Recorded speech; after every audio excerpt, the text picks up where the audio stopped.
اعوذ باللہ من الشیطان الرجیم بسم اللہ الرحمن الرحیم الحمدللہ رب العالمین۔ ناظرین، رد العاد کی سیریز میں ہماری گفتگو جاری و ساری ہے۔ ایک موضوع جو بہت زیادہ اٹھایا جاتا ہے اسلام کے خلاف وہ یہ ہے کہ اسلام جو ہے وہ مرتد کو قتل کرنے کا حکم دیتا ہے۔ مرتد جو ہے وہ اسلام کی نظر میں بہت منفور ہے، یعنی اس کو بڑی نفرت کی نگاہ سے دیکھا جاتا ہے، اور اس کا حکم جو بیان کیا گیا ہے وہ یہ کہ اس کو بالکل معاشرے سے جو ہے وہ ختم کر دیا جائے۔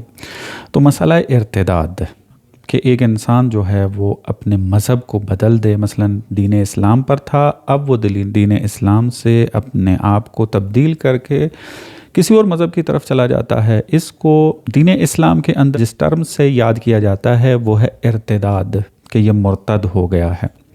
اب اس مسئلے کو لے کر مختلف جو ہے وہ باتیں کی جاتی ہیں اسلام کے خلاف۔ پہلی بات تو وہ یہ کرتے ہیں کہ دیکھیں جی، چونکہ مرتد کو سزا دی جاتی ہے، مرتد کی پھر سزا جو ہے وہ حتیٰ قتل تک بھی چلی جاتی ہے، اس کو پابند سلاسل بھی کر دیا جاتا ہے، اور طرح طرح کی جو ہے وہ سزائیں جو ہیں وہ دی جاتی ہیں مرتد کو۔ پر اس کا مطلب یہ ہے کہ دین اسلام تفکر کا، سوال کرنے کا دین نہیں ہے، بلکہ وہ سوال کرنے کے خلاف ہے۔ تو لہٰذا یہ پراپوگنڈا کرنے کی کوشش کرتے ہیں کہ دین اسلام جو ہے وہ عقل پر بنیاد نہیں رکھتا ہے، بلکہ اس کے اندر جو بیان کردہ احکام ہیں وہ عقل کے خلاف ہیں، اور اسی وجہ سے مرتد کو جو ہے وہ سزا دی جاتی ہے، کیونکہ وہ سوال اٹھاتا ہے، اور سوال اٹھانا جو ہے وہ اسلام کے اندر جائز نہیں ہے۔ تو اس قسم کا تاثر دینے کی جو ہے وہ کوشش کی جاتی ہے۔ دوسرا جو مطلب اس مسئلے کے ضمن میں بیان کیا جاتا ہے اسلام کے خلاف وہ یہ کہ مسئلہ ارتداد اور مرتد کو سزا دینا یہ آزادی کے خلاف ہے۔ انسان کا ایک بنیادی حق جو ہے وہ آزادی ہے، کہ انسان اپنی مرضی سے دین کا انتخاب کرے، اپنی مرضی سے ایک نظریے کا انتخاب کرے، اپنی مرضی سے جو چاہے کرے۔ آزاد ہے انسان، آزاد خلق ہوا ہے، اور یہ اس کا بنیادی اور بیسک حق ہے، رائٹ ہے، یہ اس سے سلب نہیں کیا جانا چاہیے۔ لیکن ارتداد اور مرتد کا جو مسئلہ ہے اس میں ہم دیکھتے ہیں کہ اس سے آزادی کو چھین لیا جاتا ہے۔ پس اس اعتبار سے بھی مسئلہ ارتداد کے ذریعے دین اسلام کے خلاف جو ہے وہ بات کی جاتی ہے۔ تیسرا جو نقطہ اس مسئلہ ارتداد کے اندر بیان کیا جاتا ہے وہ یہ کہ اسلام کے اندر جو ہے وہ قتل و غارت ہے۔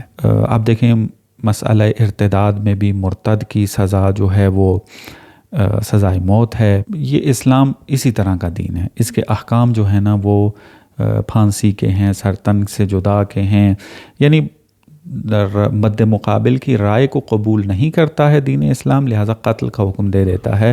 تو لہٰذا اسلام کے اندر جو ہے نا وہ اس طرح کے خون خرابے والے احکام جو ہیں وہ بہت زیادہ پائے جاتے ہیں۔ تو یہ مسئلہ چونکہ آج کل ہمارے جوانوں کے سامنے اٹھایا جا رہا ہے مختلف پلیٹ فارم سے، تو کوشش کریں گے کہ ایک ایک کر کے جو ہے وہ اس کا جواب دیں۔ کلپ جو ہے وہ لمبا نہ ہو، اس وجہ سے ہم اس کو مختلف کلپس کے اندر جو ہے وہ جواب دیں گے۔ تو آپ سے گزارش ہے کہ آپ سارے کلپس کو جو ہیں وہ مد نظر رکھیں گے اور اس کو سنیں گے تاکہ یہ جواب آپ کے لیے کامل ہو جائے۔ پہلا مسئلہ جو بیان کیا کہ اگر ہم مرتد کی سزا کو دیکھیں دین اسلام کے اندر، ارتداد کے مسئلے کو دیکھیں، تو اس سے یہ لگتا ہے کہ دین اسلام جو ہے وہ سوال اٹھانے کے خلاف ہے، تفکر اور تعقل کرنے کے خلاف ہے، ریشنلٹی اسلام کے اندر جو ہے وہ نہیں پائی جاتی ہے۔ تو یہ بات بے بنیاد نظر آتی ہے۔ یہ بات وہی لوگ کر سکتے ہیں کہ جو اسلام کو بیسک کتابوں سے نہیں سٹڈی کرتے یا نہیں سیکھتے۔ دشمنان اسلام، اسلام فوبز کی باتوں کے ذریعے اسلام کو پہچانتے ہیں۔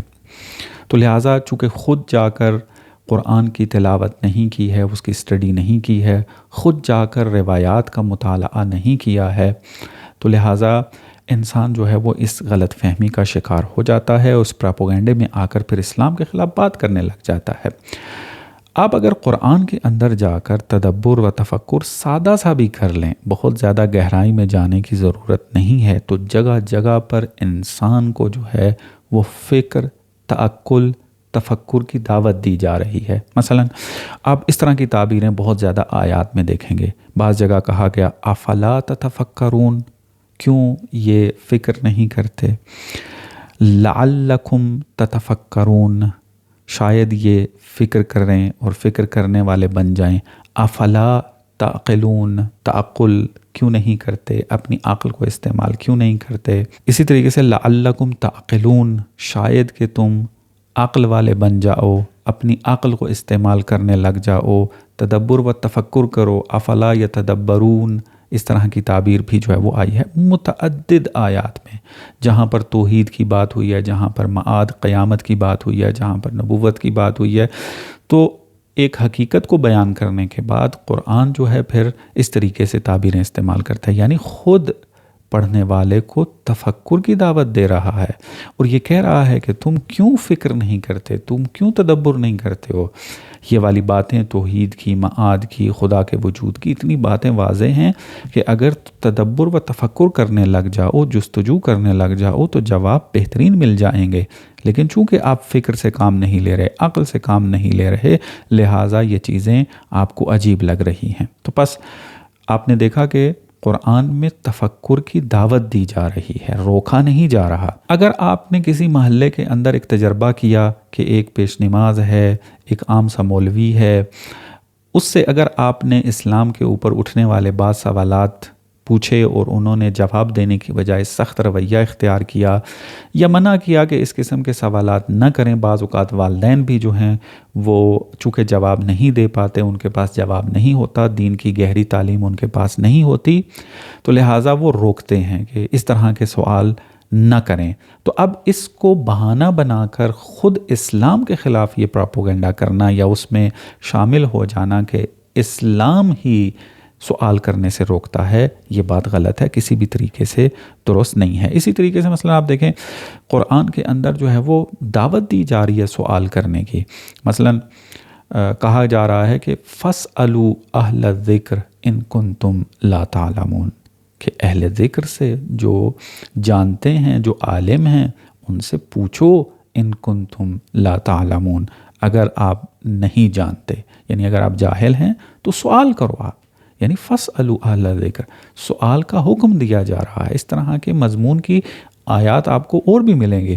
اسی طریقے سے دعوت تفکر جو ہے مختلف انداز اور بھی اپنائے گئے ہیں۔ مثلا کہا گیا افلا ينظرون الى الابل كيف خلقت، تم اس اونٹ کی خلقت میں دقت تفکر کیوں نہیں کرتے؟ کس چیز کے اندر کہ کیف خلقت، یعنی اگر تم یہ مخلوقات کی خلقت میں تفکر و تدبر بھی کر لو تو خدا کا وجود جو ہے وہ ثابت ہو جاتا ہے۔ تو اس طرح تفکر کی دعوت دی جا رہی ہے۔ اسی طریقے سے اگر آپ روایات میں چلے جائیں تو مکتب تشیع کے اندر اتنی زیادہ روایات ہیں کہ جہاں پر مخالفین اسلام نے بھی اور جو اسلام کو مان چکے تھے لیکن پھر بھی ان کے ذہن میں سوالات آتے تھے، وہ سوالات ائمہ علیہم السلام سے پوچھے۔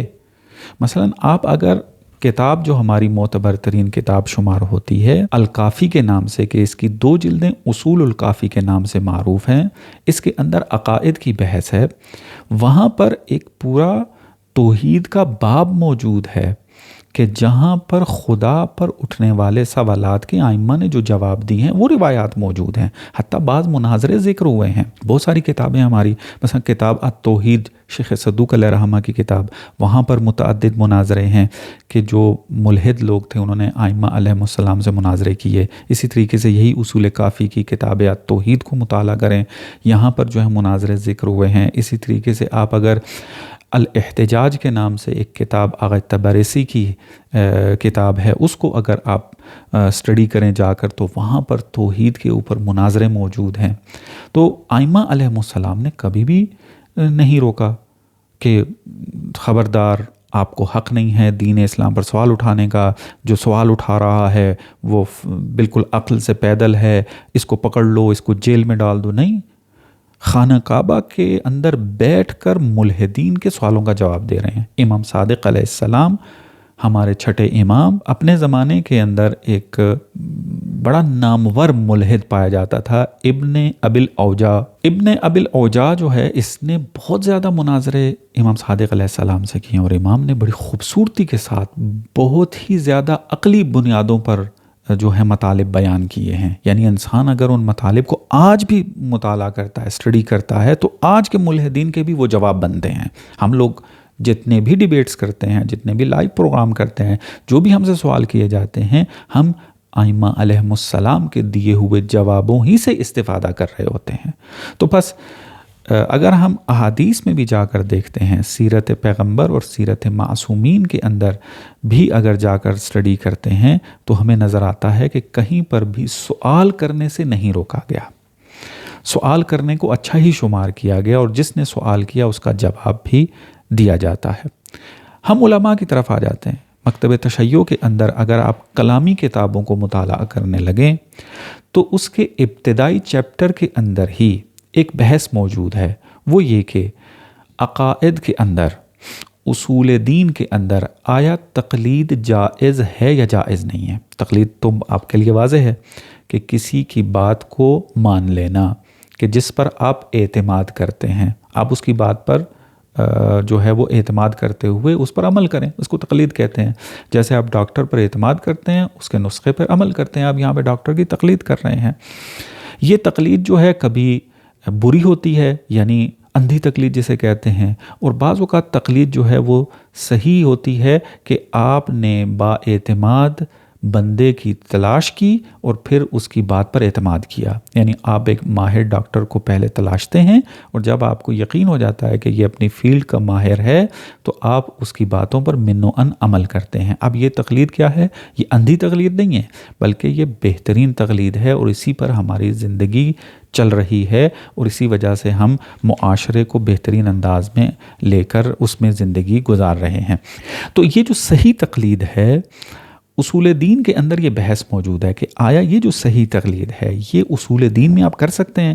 یعنی خداوند متعال کو آپ اس لیے مانیں چونکہ ایک با اعتماد عالم اس کو قبول کرتا ہے، خدا کے وجود کو مان رہا ہے، یعنی ایک عالم ہے جس پر میں اعتماد کرتا ہوں، اور اب چونکہ میں نے دیکھا کہ وہ خدا کے وجود پر ایمان رکھتا ہے، چونکہ وہ رکھ رہا ہے، لہٰذا میں بھی خدا پر ایمان رکھتا ہوں۔ آیا یہ تقلید کر سکتا ہے؟ تمام علماء اس بات پر متفق ہیں کہ اصول دین کے اندر، یعنی خدا کے وجود کا اقرار کرنے میں، خدا کی صفات کے اندر، قیامت کے وجود میں، نبی کی نبوت میں، کسی جگہ پر بھی آپ تقلید سے کام نہیں لے سکتے، بلکہ آپ نے دلیل کے ذریعے ان مطالب کو ماننا ہے۔ اگر آپ بغیر دلیل کے ان عقائد پر ایمان لے کر آئیں گے، وہ قابل قبول نہیں ہے۔ مثلا ایک حوالہ میں آپ کی خدمت میں عرض کرتا ہوں، بات لمبی نہ ہو، اگرچہ آپ علم کلام کی کتابیں یا مثلا مکتب تشیع کے اندر چونکہ فقہی معاملات میں تقلید کا ایک کنسیپٹ پایا جاتا ہے، اور اسی پر یہ سلسلہ چل رہا ہے، توضیح المسائل کے نام سے ایک کتاب مکتب تشیع کے اندر جو ہے وہ رائج رہتی ہے کہ وہ ایک زندہ مجتہد کی تقلید کرتے ہیں۔ وہ زندہ مجتہد جو ہے اپنے فتاویٰ کو ایک کتاب میں مرتب کرتا ہے، اور عوام اس کتاب میں فتاویٰ کو اسٹڈی کر کے اپنی زندگی کے معاملات کو چلاتے ہیں۔ تو اس کے ابتدائی صفحے کے اندر پہلا صفحہ ہی آپ جا کر اسٹڈی کر لیں، تو وہاں پر بھی اس بات کا تذکرہ ملتا ہے کہ آیا تقلید جو ہے وہ عقائد کے اندر، اصول دین کے اندر، خدا پر ایمان لانے کے لیے، نبی کی نبوت پر ایمان لانے کے لیے، قیامت کے وجود پر ایمان لانے کے لیے آیا تقلید جائز ہے جائز نہیں ہے؟ صراحت کے ساتھ لکھتے ہیں کہ جائز نہیں ہے۔ میں علم کلام کی ایک مشہور کتاب مکتب تشیع کی، اس میں علامہ حلی جو ہے اپنی کتاب باب حادی عشر، یہ کتاب کا نام ہے علم کلام کی، یہ مدارس میں پڑھائی جاتی ہے، رائج ہے۔